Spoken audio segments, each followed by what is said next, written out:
and supporting your local bookstore, University Bookstore. I'm Caitlin, and I am the kids book buyer here at University Bookstore. I am very, very excited to have these three wonderful authors here tonight on Gayle Forman's I Was Here tour. Nina LaCour, this is her most recent book, Everything Leads to You. Deb Caletti, who lives in Seattle, The Last Forever, and numerous other books. And of course, Gayle, with I Was Here, which is set in Tacoma. So I feel so lucky. I've been looking forward to this event for months and months, and kind of following Gayle, not really following her, but very, very jealous of the other events that have been happening. Yes, now I can follow you. I'm gonna get the Bolt Bus support line and follow her down there, but not really. But I've been very jealous of all the other stellar events that have been happening with Gayle. This is kind of like a dream event, having three authors together in one place talking about books. And I was here. So let's give a warm welcome of applause for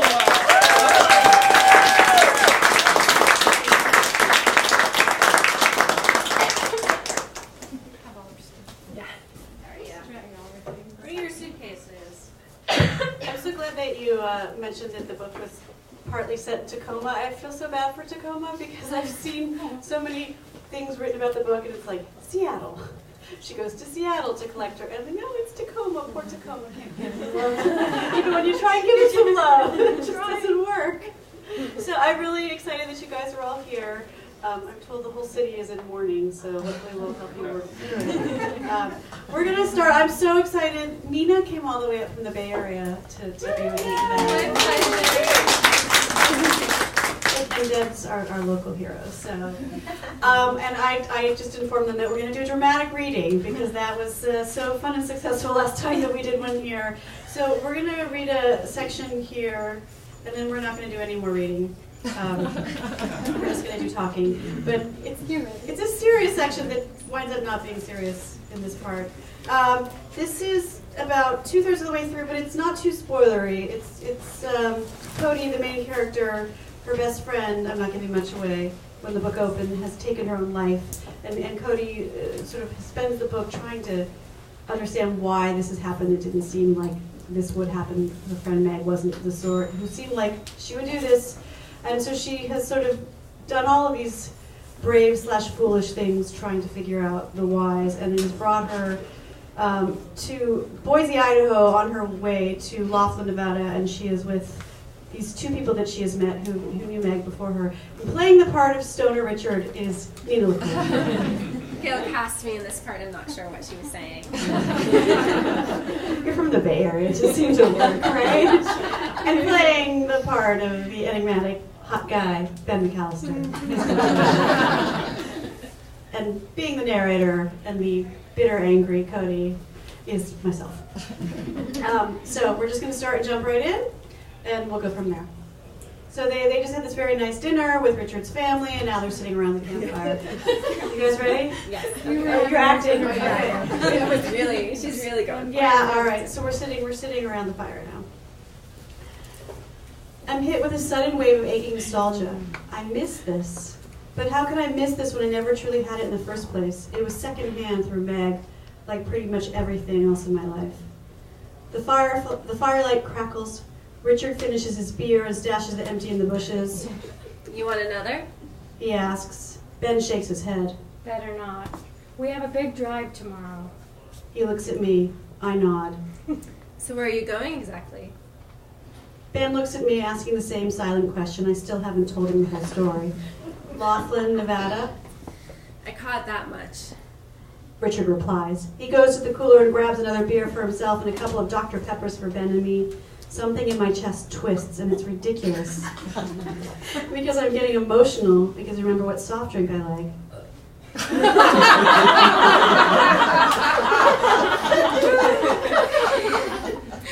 I guess my question is really, why Laughlin? I don't say anything, neither does Ben. What? Is it a secret or something? Apparently. Wait, you don't know? I'm just along for the ride. They glare at each other for a second. And then look at me. Inside, Jerry and the kids are saying prayers, calling out a long list of people to be blessed. This is between us, I say. A sacred circle, or a triangle, a menage a silence. I give him a look. And then he goes solemn and promises. It sort of works with Richard. He's not Catholic, but it's fine. Remember when I came down and Harry was helping me with the computer thing?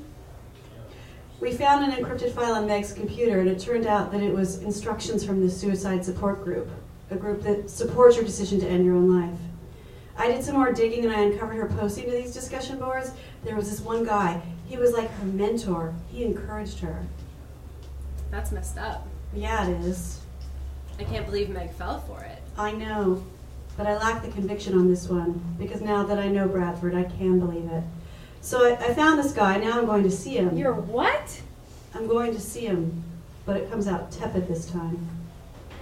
I thought you needed to talk to someone who knew about her death, like the Seattle people. He frowns at me like I violated some treaty. Nice frown. I take a deep breath to keep my voice level. I'm talking to the person who caused her death. Except she caused her death. That's the definition of suicide. Richard and I glare at each other. Bradford made her do it.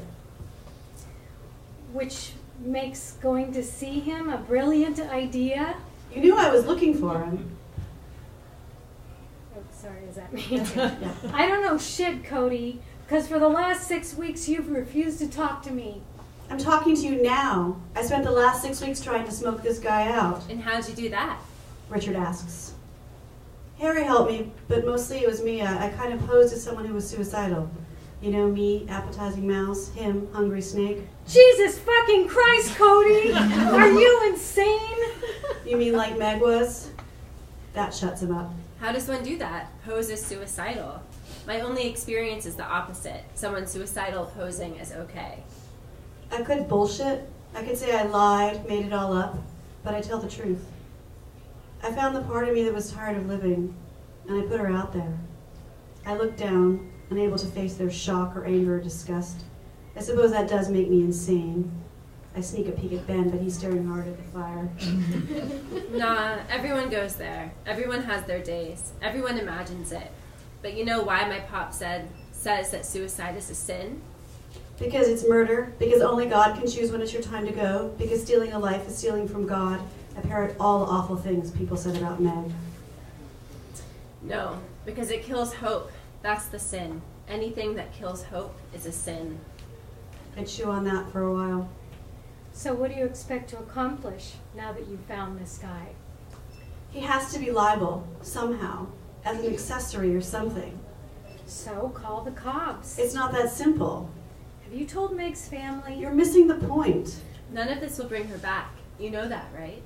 Yes, I know that. That's not the point either, though the point is muddled. But I can't go to the cops or go to Meg's family. I have to do this, do something by myself, for Meg and for me.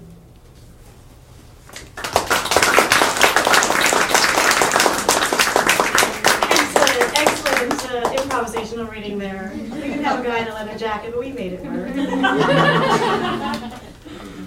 So as I was flying out today, I couldn't help thinking of, the parallels amongst, well, you have so many books, but I was thinking particularly of The Last Forever, and Nina, I was thinking, I know people have talked a lot about If I Was Here and Hold Still, I think just because they both are about friends and the aftermath of a friend's suicide.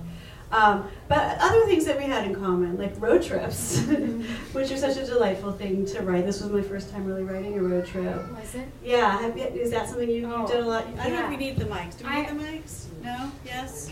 I don't know. Don't you love riding a road trip? Was it fun? Did you enjoy it? Because I ride a lot. I don't know. Mine always end up in a car. They say we need the mics. You guys have mics? Need the mics, yeah. Yeah. I was wondering if you enjoyed it, what it was like for you to write one, because I love riding road trips. It was my first road trip, and I thought it was great because I had a place to go. It wasn't sort of a meandering road trip. There have been books that I've tried to write where like a road trip was a part of it, and it seems so daunting to me and also kind of boring. But this one, there was the propulsion of like their mission. So the road trip part was probably one of my favorite parts to write because it's so much Cody and Ben, and they were delicious to write on the page together. Yeah, I loved writing a road trip story too. I felt like, especially for young adult books, the idea of a road trip worked on so many different levels, like this freedom, this feeling of freedom, of kind of uncharted territory, making your own maps, getting lost, all of that worked so well on kind of a symbolic level. And also, I remembered my own experiences as a teenager going on those first road trips and feeling like the world was completely opening up for me, and I felt like it infused the story. This was the Disenchantment, my book that is a road trip story, with all of this, I don't know, just like energy and freedom and nervousness and like the adult world and out of the safety net of the family home. My book, Honey Baby Sweetheart, was a road trip, but it really wasn't with young people. There was one young woman and her brother, but they were embarking on a road trip to reunite a pair of geriatric lovers, and the car was actually filled with old people, and then a mom and the young woman both with their screwed up love lives. So it was they were all packed in this big old Oldsmobile. So it was it wasn't Oldsmobile, obviously, yes. But yet it was the same things. It was still the same things of that self-discovery of that road trip. It's kind of fun to write. So one of the reasons that I wanted to have so many people come out on this tour is because it's like, I don't know if it's true for you guys, but I don't ever know what the books I'm writing are really about until I'm done with them. So, when I was here, I knew that the inspiration was an article that I'd written years before about this young woman, several young women, but one named Susie Gonzalez. And I knew that had sparked Meg and the writing of the story. And then as I sort of got deeper into it, I'm like, oh, this is really about resilience and about writing yourself off as somebody who doesn't have power, or handing over your power to somebody and then taking it back. And then when I got further away from it, I'm like, oh, this is a friendship love story. It's like the great friendship romance heartbreak. And then it wasn't surprising because one of the things that has become this sort of been the secret of my life, which I'm now coming out about, is that I've had my heart broken so many more times by platonic friends, mostly female friends, than in romances. And I think this is partially because I got together with my husband when I was really young, but I also think it's because like female friendships, if you have them in very intense ways, most young women do, like when they go wrong, they go spectacularly wrong.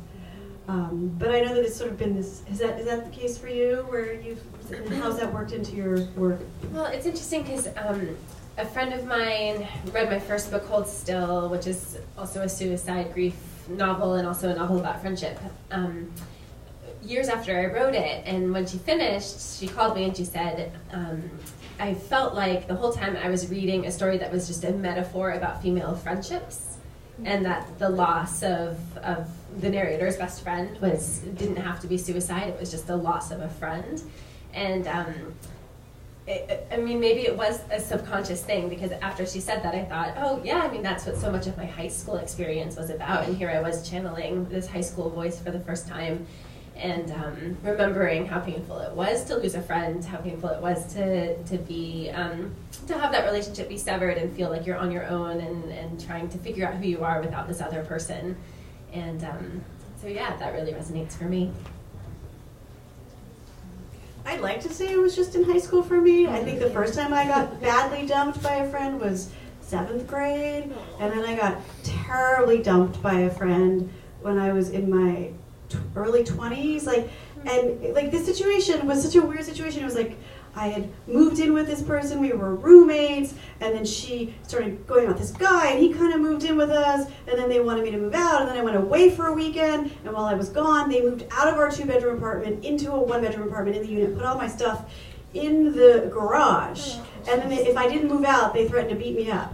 It was horrible, but I know, right? It's such a sad, awful story, but at the time, as heartbreaking as that was, there was like all of this shame around it, and I didn't know how to talk about it, because it was like, why are you getting so upset about like a friend? Like, dude, you just got dumped by a friend. But if you change the situation a little bit, and you either made the friend like a capital G girlfriend or a boyfriend, then people would have been like, oh my God, that's horrible, you were betrayed, and that's just so awful. But it just felt like icky and embarrassing, and it took me years to understand, like, oh no, like that was a true heartbreak. And so when I look at like Cody and Meg and what she's dealing with, and it's interesting that your friend had picked up on that, it's sort of like, why did you leave me? Why wasn't I enough for you? And in your book too, just finding out, realizing that you may not know that friend in the way that you felt, which is something that I was also dealing with in The Last Forever, where the people in your lives, the friends that you think you know, or the people you might love, and every single person in your life turns out to be a little bit different than what we might hope, and the ways that they can be kind of disappointing to us, because that was a huge, almost a betrayal not to know her in the way that. No, I think betrayal's the right word. And yes, I think The Last Forever, you have that on many different levels, because she has it with her parents, and she has it with some boys, and yeah, so. Don't give it away. I'm not going to give it away. I was just like, oh my gosh, it was a good surprise. I'm like 3/4 of the way into this book, and Gayle said there was something surprising at the end, and so I'm in fear that someone's trying to ruin it for me. So please, no spoilers at this event. It's wonderful, by the way. Yes? I don't know if we have questions. I'm trying to keep up. No, we're still okay for time, but we can throw it out to questions, or I don't know. What should we do? Keep talking? Well, what you read the article about what inspired, how did you decide to take on this subject of suicide? I didn't ever intend to take on like the subject of suicide, and I don't think I write issues books. Yeah. But what happened was I think Nina was there when it all started. I was here my affair book, because I was working on it. I started working on it when I was writing Just One Day and Just One Year, which were 2 books that I was under contract to write, and I was having a hard time writing and I wasn't having a hard time writing, but I was not enjoying the writing. They were feeling old and sort of a little joyless, and if we're going to carry this metaphor on, like a marriage that you've been in perhaps for a long time, and they were due, and I had all this pressure around them, and this idea came to me. So the impetus of it was that years before I had done an article, it was an oral history of 3 young women, 2 who had taken their own lives and 1 who had attempted to, and we were talking to friends and family of all of these different women. And one of the women in particular, her name was Susie Gonzalez, she really kind of stuck with me, because she just kind of came to life the way people were talking about her. She seemed so charismatic and so, this was back in the time of like fanzines, and she had written these fanzines and made friends with all these bands and got them to like, let her into all these shows. And I think I stole one of the details right from her life in the book, where she used to be a telemarketer, and she would do these voices, and she would sell so much that she would fulfill her quota and they'd have to send her home early. There was something about her, and I kept having to kind of like remind myself, like, I'm not profiling her because she, at age of 19, has done something like amazing and precocious, like published a novel or directed a movie, but that she had taken her own life. And of course the other side of it was that she was depressed, and she had turned to a suicide support group, the kind that encourages suicide, toward the end of her life. And so she kind of stuck with me and gave birth to Meg, and I started thinking about Meg, but it wasn't Meg, the character, that I was so much interested in. Susie and Meg both send a time delay suicide note, and I started to think what it would be like to get a note like that, completely out of the blue, with somebody that you saw as this incredible, charismatic person who had that spark and who could do anything with life, and you weren't seeing this other side. and what it would feel like, and that's where I landed on Cody. So I was working on Just One Day, Just One Year, and I was kind of married to them, and then this book came, and I started sneaking away for like an hour or two to work on it, and it felt like I was like going to a sleazy motel, and it was really delightful, and it was like really invigorating. I mean, it's my only affair, is my book affair. Somewhere I announced like I had an affair, and everybody went, and I'm like, no, metaphorically speaking. So I went back to it while I was working on Just One Year, and then I realized that it was like one of those affairs that you actually wanted to carry on with. It's so interesting to hear you say that, because as I was reading this book, one of the things that really worked for me was how I really didn't want to believe that she actually did this. Like, you know, I kept identifying with Cody and asking that question, like, how could she have actually done this if she was this amazing, you know, young woman with all of this potential and so much charisma? And I kept expecting to find that, like, she didn't really do it, or, you know, she was murdered, like.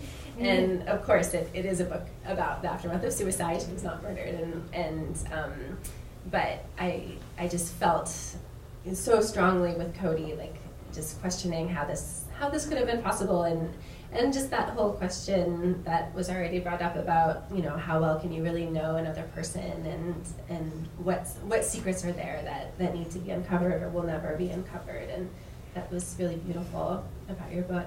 Another thing I wanted to talk about, which is true in both of your books, is that the relationships between the narrators and their parents are so flawed and complex and poignant, and I just feel like that's a really, I don't know, something that both of you do so remarkably well. And you do that too. We all write parents, right? We all write parents, yeah. People are always really surprised when parents are on a page and why. Aren't you surprised they're surprised? I guess. I am, because when you're a teenager, parents are such a huge part of your life. Well, they really are, and whether you hate them or not. You always hear that they're not, and that isn't true. Right. I'm surprised. I put a lot of dogs, and you know, my families have, because I think, and that's a surprise, and I think, why is that a surprise? Aren't they sort of characters in our lives, or pets? Or? How old was Vito, by the way? Oh, I had to think, like, who's Vito? Speaking of dogs, I was just like, how old is that Jack Russell? Do you ever have that happen, or you get asked about, you're like, who? What happened? What book? We're talking about parents, and she goes to the dog. Yeah. And then we can talk about Pete and repeat. Okay, back to parents. Yeah, but they are surprised, and that seems so strange to me. And also the fact that well, it's not surprising when sometimes you do read books where there is the parent, and they're kind of like the Peanuts parent that goes wah wah wah wah, wah, and they're not really a human being. They're kind of like, my parents sure weren't like that, and I'm not like that as a parent. You know, I've got it's the real. Let's go to the real stuff. I mean, I get why you need them out of the way. There's a reason parents are dead in all the fairy tales, right? I thought it was just me killing parents, and I'm like, oh no! Everybody does that, because then that's how the kids have agency. Right. But they can go off cackling. They can find the witch in the woods that way. Right. If no one's saying, "Hey, be back," you know. Right. But I find there's a way to have the parents there, and you know, part of the dramatic tension of the teen life, which is how it is. Nina, should we talk about like your DNA all over this book? Sure. So when I was starting my affair, I think I was on tour with Nina and Stephanie Perkins at the time. I think we stopped here. And so I think it's perhaps not accidental. One of the characters, Alice, I think, with me channeling Nina, I feel like when I think of Alice, it's basically a picture of Nina that comes to my head. And then when I was working on the book, she sent me a clip of her daughter, who's a little toddler now, and the subject line on the email was 15 seconds of Juliet, and I'm like, that's a band name. Can I use it? So it's one of the fictional bands. When I found it in the book as I was reading, I was so excited. I had to text you right away. I got there. So exciting. You knew it was coming. I didn't ask permission. You did. Can I steal this as a band name? All right, you guys have questions now? Or should we just keep? Oh, yes, we have questions. just a general, how do you guys determine a name for a character? I'm always curious, do you name it after somebody you know, or just randomly pick a name for your characters, or a mix of all that? I don't name them after people I know. Naming can be hard. Like, either it comes to me right away, or I am like writing X's until I can come up with a name that works. I don't know. I don't have any special way of doing it. Do you? No, I don't either, but you kind of know, don't you, when it's right, and you know when it's wrong, even if you use that one for a while. It's just not the something. And I heard, I hope you guys, I don't know, maybe this is the wrong thing to say if you use it, but I heard recently that there was a program some writers use called Scrivener. Do you use it? And it had a name generator, and I felt so offended and upset by that. Like, don't do that. What? A name generator? And then like, how many books are going to have this name? And then what about the beauty of it just coming into your head and going, yes, that's right. You know, I tried Scrivener after I got basically just made fun of for using in 19th century, it's like, are you writing with a quill, Gayle? Yeah. So I started this Scrivener, and I'm sorry, no. I have developed many systems, with Microsoft Word that address all of my issues.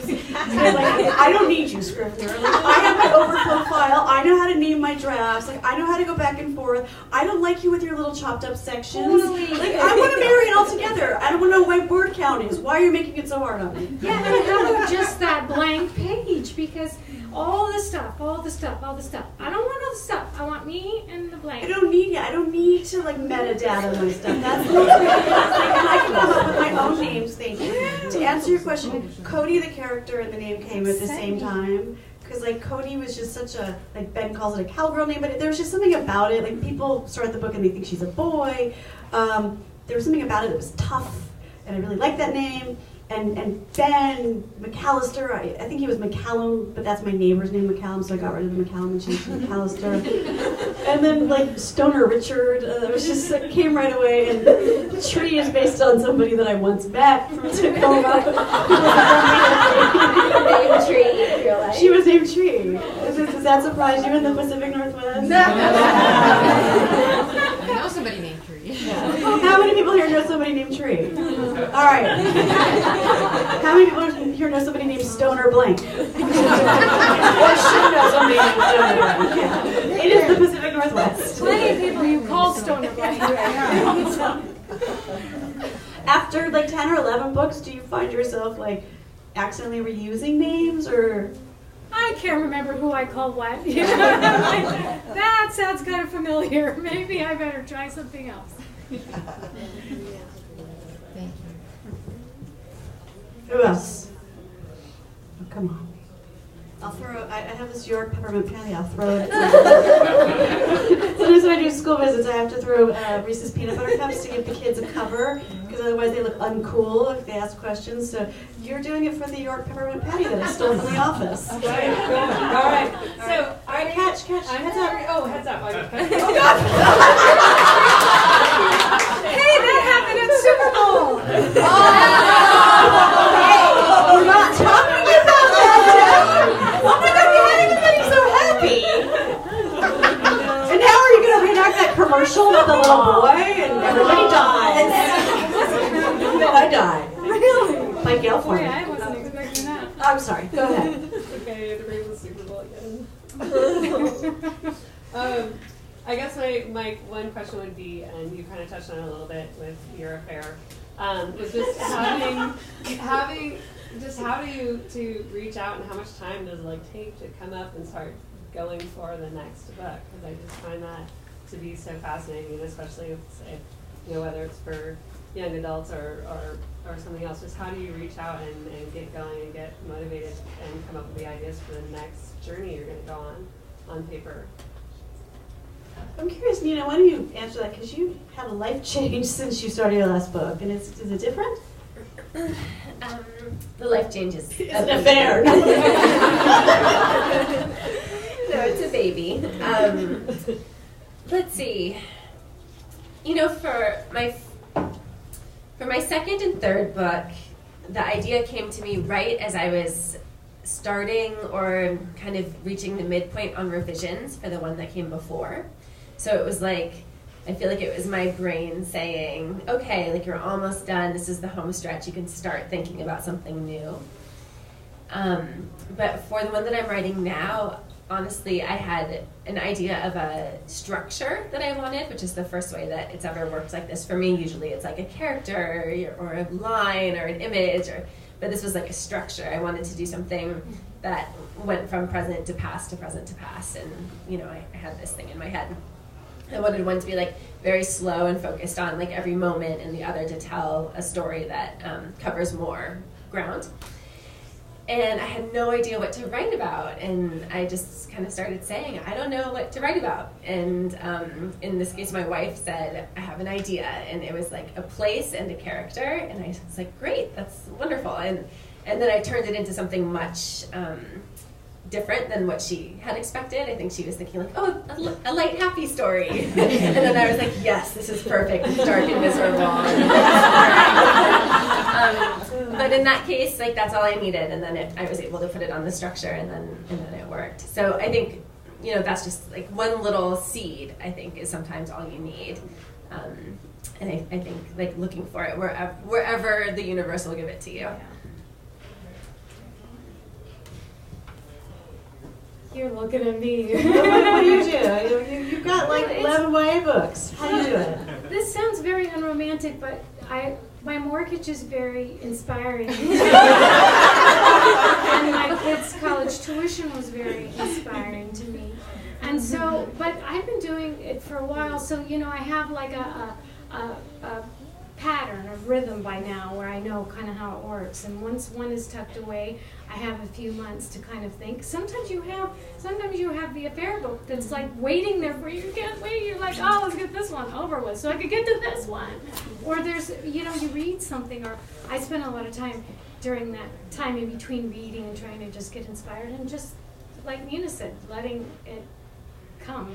That's the scary part too, like the leap of faith where you're waiting. And I never wait because I'm bad at waiting. So what I do is I have what I call the nurse log novel.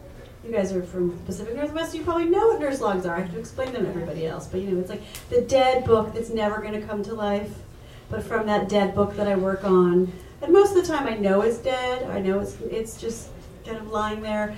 But sometimes like I fool myself into thinking, oh no, maybe this will really come back to life. It never does. But usually when I'm working on that's when the other ideas come. It's like I need to, momentum breeds momentum. I've never been able to really start a novel from zero.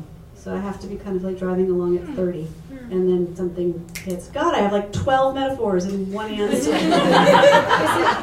Is like the nurse log novel, is that like a comfort to know, okay, I do have an idea that it's allows just to be working on something, to be writing, but when something's clicking and when it's not. And, I've been doing this long enough now that I don't fool myself as much. Like in the past, I have written whole novels where like there's been that voice in the back of my head being like, this just isn't connecting in the way that you want it to connect. But I plowed forward and plowed forward and plowed forward. And now, like, I'm all sort of like, no, maybe it'll get there, maybe it'll, but usually, more often than not, like, other things come out, so. Yes. What are you working on next?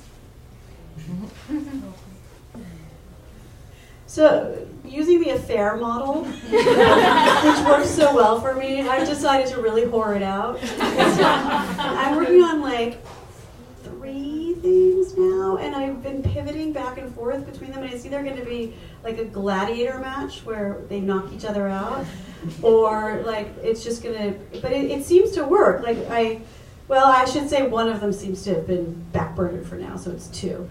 And so it just gives me momentum for one thing, and then I turn away, and the other thing I'm all excited about it. So it's like I'm having an affair with both of them. That's hard to keep that many people and things in your head. I've got 2 kids, 7 and 10. It's just like balancing their schedule in my head. It's no different. Gymnastics, Girl Scouts, this character, that character.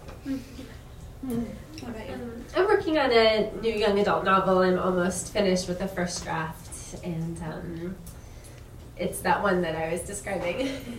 Carly is, we went to graduate school together in the Bay Area and have been in a writing group together ever since. So I just got to give them the first So you've half read it?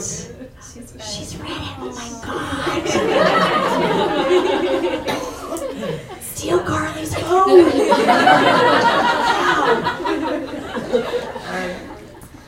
So yeah, that's all I'm going to say for now. It's still in its gestational period. So yeah, and it's that one with the structure that I was talking about. I like that you want to keep it for you. Yeah. Because sometimes that's kind of important, like not to protect it in a way. No one ever sees until I'm done. Mm-hmm. Like no one, which is kind of terrifying, but it's.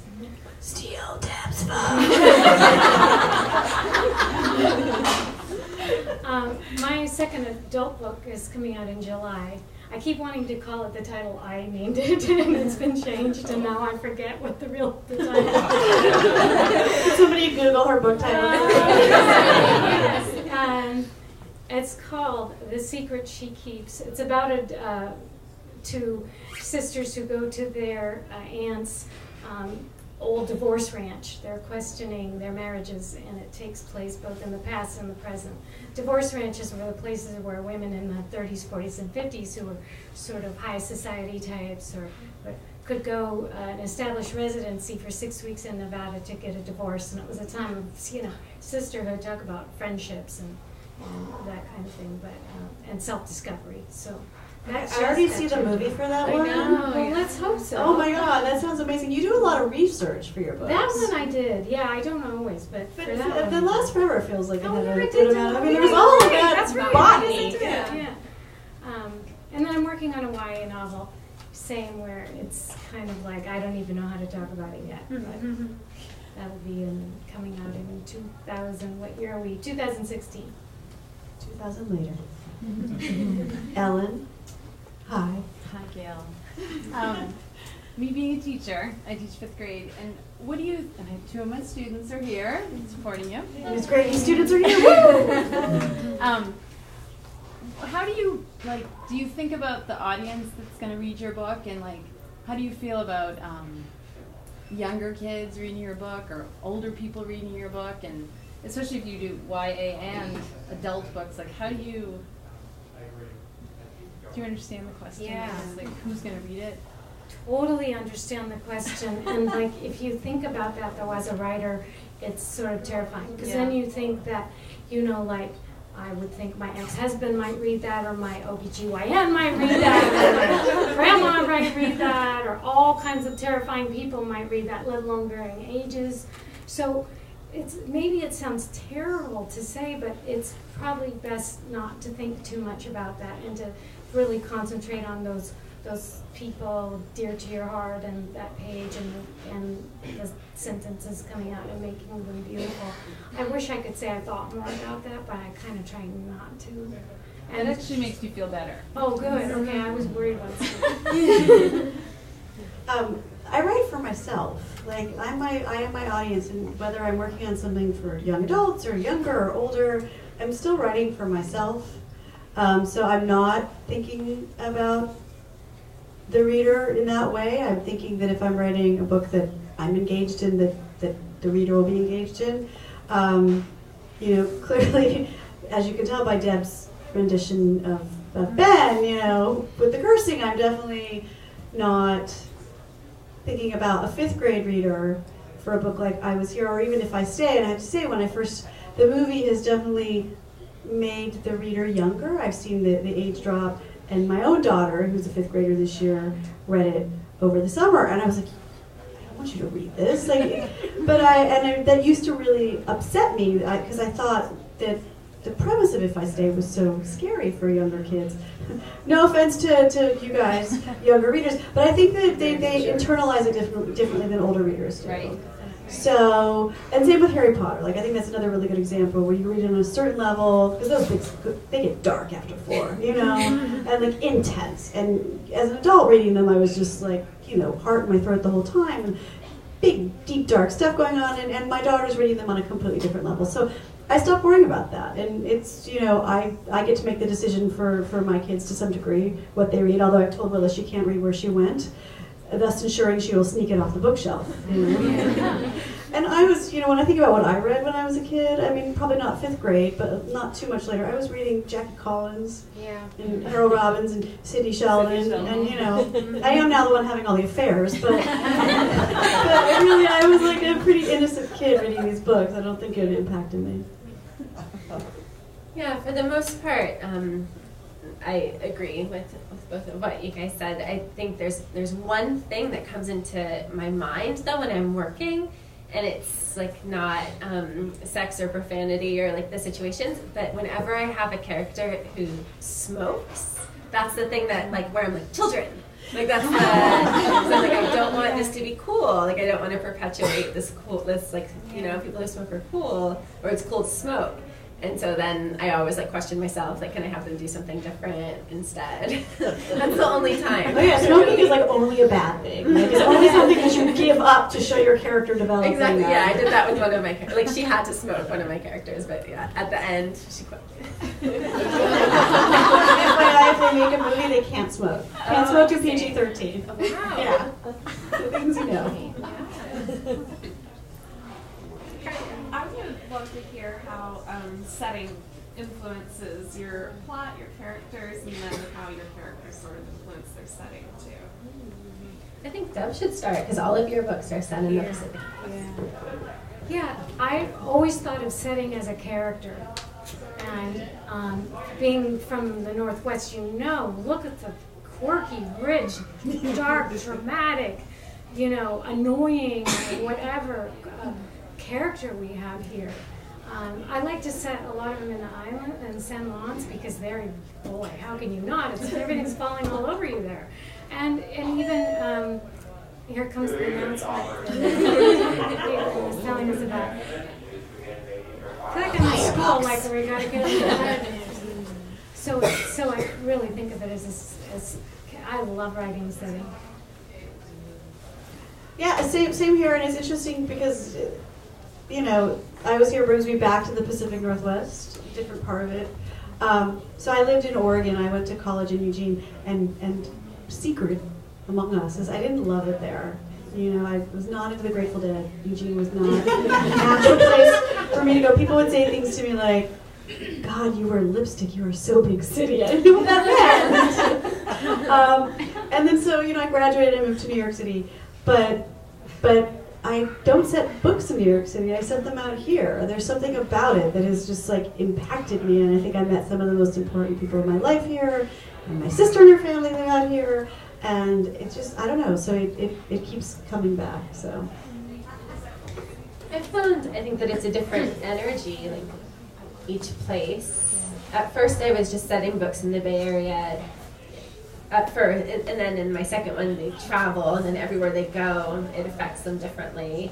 And then my latest book is set in Los Angeles, which is a city that many of my family members and friends live in.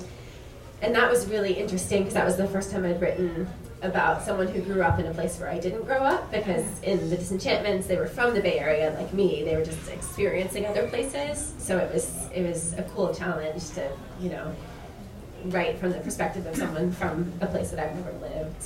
Yeah.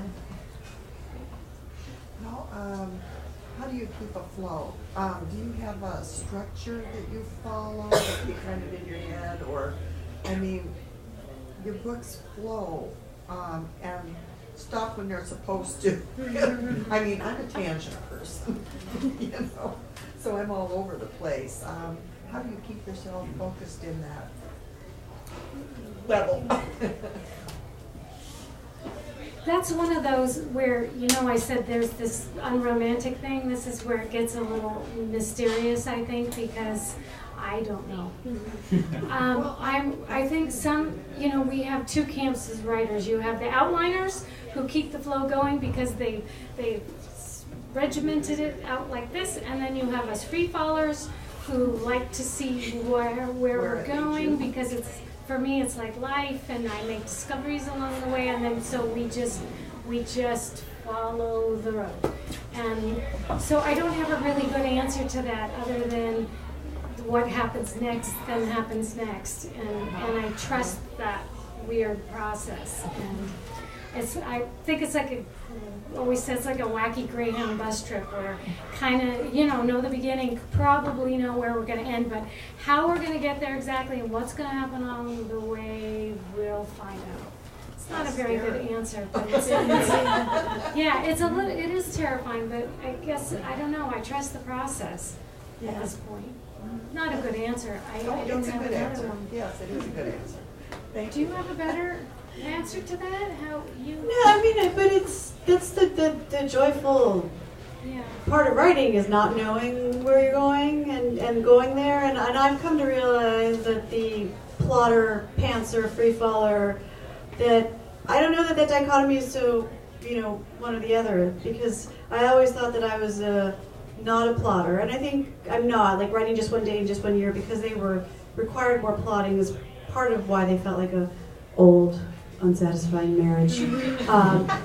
But really, even when I'm working on something and I don't have to kind of plot it so much, I always know where I'm going. I get insomnia when I write, and I wake up at 4 in the morning and I just kind of stare at the ceiling and I blink, and then I kind of think about where I'm going that day. So I never sit down at the screen not knowing exactly what I want to do. And then there's always the surprises.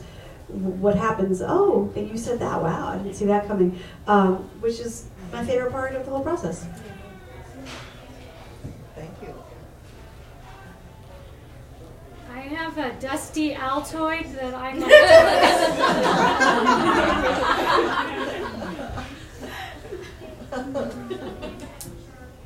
I'll take the dusty Altoid. Would you? Yeah, totally. She has a question. Well, it's not really. The Altoid's mine. I called it first. I don't want the Altoid. I raised my hand after you played it, so we're good. What does your shirt mean? Oh. I'm having a fangirl moment because I'm with these two awesome authors. Have you guys ever said that? I'm having a fangirl moment. I've had so many fans say that to me. I had That's t-shirts what I made. got a present. You got the Brooklyn ones. I got one too. Did you? Yeah. Don't you love it? I love it. It was very exciting. It's super exciting on this tour because I get to come out and basically hang with writers that I admire and friends I adore. So a lot of fangirling happening. So I thought I would, make it official. You've been on the road a lot the last few years, Gayle. Yeah, the last year especially. So I got to see you in August. Yeah. With our friend Janny Nelson, who just won the Prince. Welcome to the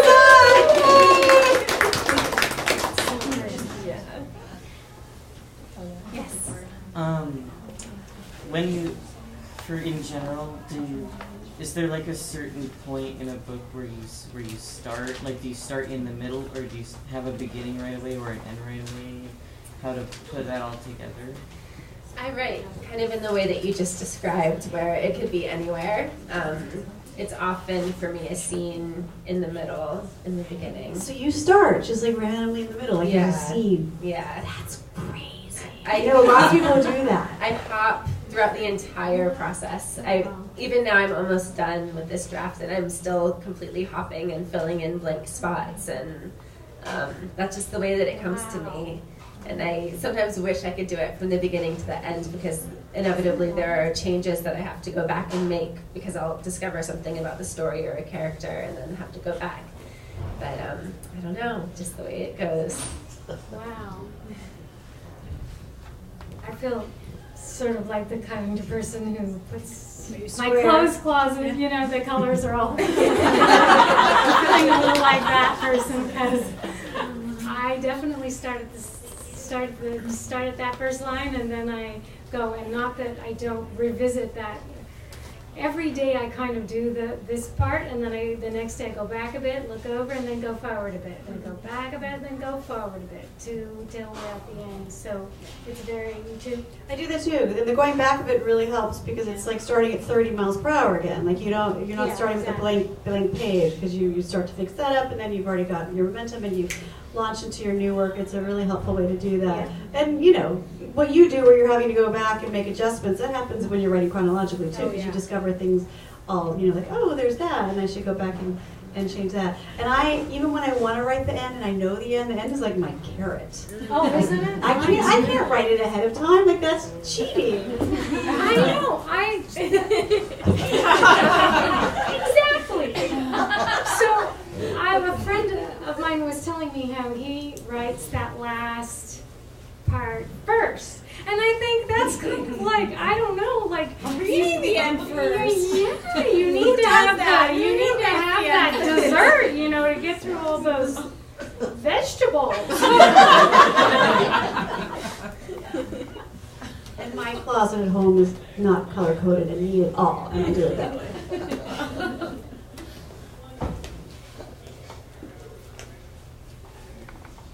Maybe I have a stick of gum. Trident.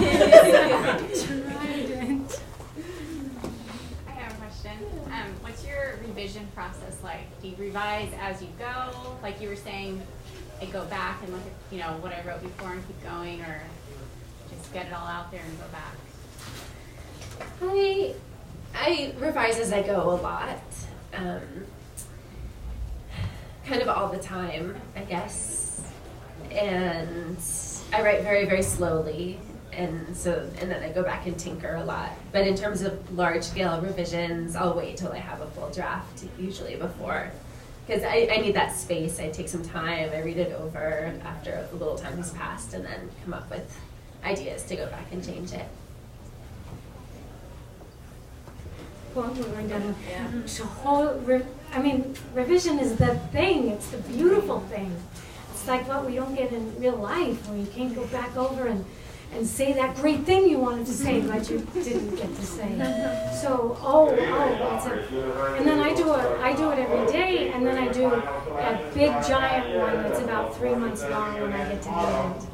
I love it. I love that part. You get to make it better. Yeah, revision is delightful usually, and yeah, you revise as you go. And then I have multiple, and then there's the revision once the draft is done, and I go back through it, and when I can go through it on the screen without wanting to make any changes, then I print it out and scribble all over it, and then put it back on, do that on the screen, and then before I'll turn it into anybody, I will read it out loud. So I read everything out loud, usually about 2 or 3 times at different points in the process, because that's a way to really tell when something is clunking or... Yeah, so it's just sort of lather, rinse, repeat. And that's a good way to entertain the dog too, because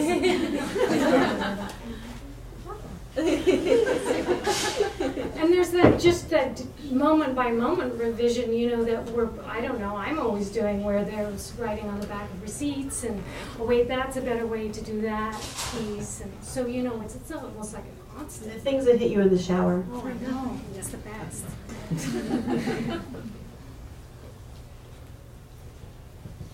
If you had to write a short story, any of your characters in the past, would they scream to have their say? Would you go a character from one of your past books that would say, I need a short story, or I would want to be written about again? I've never thought about that, but now I'll have to think about it. So that's an character intriguing. that just wants to kind of say, I want to pop up again? My characters pop up a lot. I mean, they reappear because it's whack-a-mole. I think about, I love the idea that you have people that you encounter in one, but they have their own life and their own deal going on over here, or you might pass. I love that idea. I think that's so cool. So I like the idea that someone who was a waiter in one book then is more of a, not a major character even, but a secondary character in another. The readers love that. They love sort of seeing characters just in passing. Well, I love that. Yeah, no, it's nice. I think when the characters who popped up again, I've given other books. I didn't intend to write a sequel to If I Stay, and every night I would wake up in the middle of the night while I was working on a different book, and Adam and Leah were like. So that's why Where She Went happened, and then that's also why Just One Night happened. So I sort of felt like I had taken Willem and Allison almost to the finish line, but maybe just needed to push them over. So other than that, I'm sure I could figure out a way to spin out a short story about certain characters, but usually I've moved on.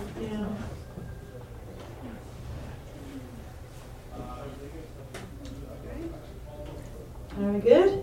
All right, thank you guys. Thanks so much. Thank you.